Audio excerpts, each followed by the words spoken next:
సత్యానికి స్వరం, ప్రజల కోసం వార్తలు. ఇది మీ విశ్వసనీయ వార్తా వేదిక రాజ్9 న్యూస్. ఆత్మకూరులో విద్యుత్ అధికారుల వసూళ్ల పర్వం, రైతుల నెత్తిన అవినీతి భారం. ట్రాన్స్ఫార్మర్లకు వేలు, పోల్స్ వేయాలంటే వేలకు వేలు.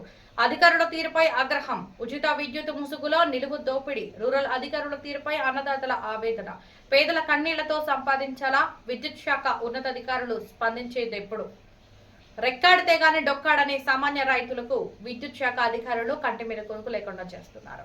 ప్రభుత్వం రైతులకు అండగా ఉండాలని పథకాలు ప్రవేశపెడుతుంటే క్షేత్రస్థాయిలో ఉన్న కొందరు అధికారులు మాత్రం తమ జేబులు నింపుకోవడమే లక్ష్యంగా పనిచేస్తున్నారు. ఆత్మకూరు మున్సిపాలిటీ పరిధిలోని గ్రామీణ ప్రాంతాల్లో విద్యుత్ అధికారుల అరాచకాలు హద్దులు దాటుతున్నాయనే ఆరోపణలు వెలువెత్తుతున్నాయి. ముక్కుపిండి వసూళ్లు. పొలానికి కొత్తగా ట్రాన్స్ఫార్మర్ కావాలన్నా, విద్యుత్ స్తంభాలు, పోల్స్ ఏర్పాటు చేయాలన్నా అడిగిందే తడవుగా వేలకు వేల రూపాయలు డిమాండ్ చేస్తున్నట్లు రైతులు వాపోతున్నారు. నిబంధనల ప్రకారం జరగాల్సిన పనులకు కూడా మామూళ్లు ఇస్తేనే ఫైలు కదులుతుందని, లేదంటే నెలల తరబడి తిప్పుకుంటున్నారని సమాచారం.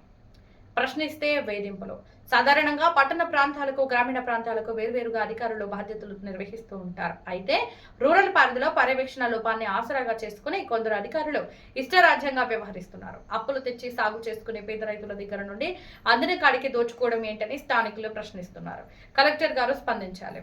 చెమటోడ్చి పండించే పంటలో సగం వాటా ఈ అధికారులకే సరిపోతే మేం ఏం తినాలి అని ఓ బాధితుడు కన్నీటి పర్యంతరమయ్యాడు. కలియుగ దైవం తిరుమల శ్రీవారికి ₹1 కోటి విరాళం ఇచ్చే భక్తులకు టీటీడీ ప్రత్యేక సౌకర్యాలు కల్పిస్తుంది. తిరుమలలో ప్రత్యేక ఉత్సవాలు జరిగే రోజులలో మినహా మిగిలిన రోజులలో విరాళం ఇచ్చిన భక్తులు తమకు కల్పించిన ప్రత్యేక సౌకర్యాలను సద్వినియోగం చేసుకోవచ్చు. ₹1 కోటి విరాళం ఇచ్చే దాతలకు జీవితకాలంలో దాతతో పాటు నలుగురికి ప్రతి ఏడాది సౌకర్యాలను టీటీడీ కల్పిస్తుంది.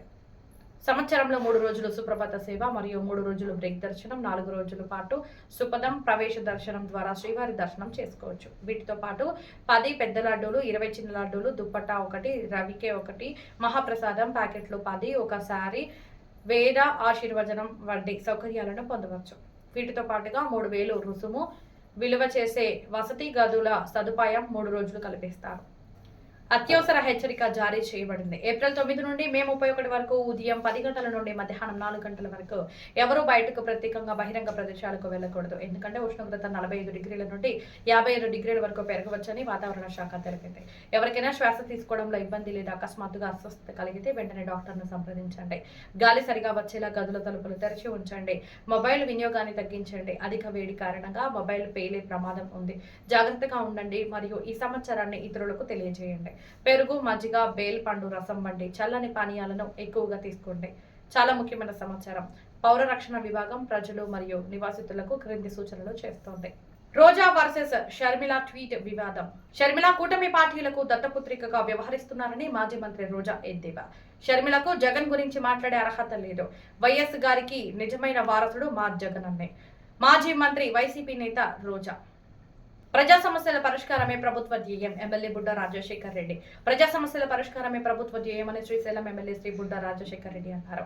శుక్రవారం వేల్పనూరు నందు నిర్వహించిన ప్రజా దర్బార్లో ఆయన పాల్గొన్నారు. ఈ సందర్భంగా నియోజకవర్గంలో సమస్యలపై ప్రజలు ఇచ్చిన పలు వినతులు స్వీకరించారు. సమస్యల గురించి అధికారులతో ఫోన్లో మాట్లాడి అక్కడికక్కడే పలు సమస్యలకు పరిష్కారం చేపట్టారు. మరికొన్ని సమస్యలను పరిష్కరించేందుకు చర్యలు చేపట్టాలని అధికారులను ఆదేశించారు. ఈ కార్యక్రమంలో అధికారులు, నాయకులు పాల్గొన్నారు.